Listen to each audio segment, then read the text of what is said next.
Hi guys, welcome back to my channel, Edmond Mendaros, and for today's quick tutorial, and I'm going to show you guys on how to either enable or disable dark mode in the Opera web browser, or if you just want to change your theme from light to dark mode or dark mode to light. And without further ado, and let's go ahead.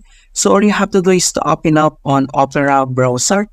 And then dito na sa top left corner, and then select mo lang dito yung Opera logo. And then next step ay select mo lang dito yung settings or pwede mong gamitin ang keyboard shortcut na Alt plus P. Okay? So i-click lang natin yan.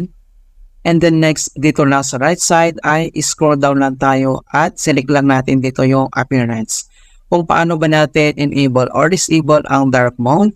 Ang next step ay makikita mo dito yung theme, and then dito sa right side ay kailangan mo lang select dito yung arrow na to, and then may tatlong options dito na pwede natin i-select. Ito yung system, ito yung light, and then next, ito yung dark.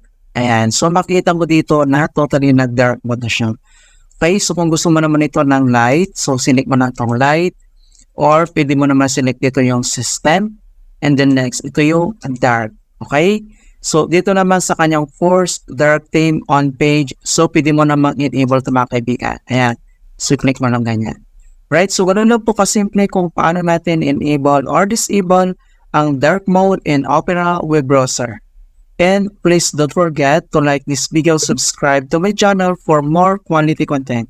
Thank you guys, and see you in my next tutorial.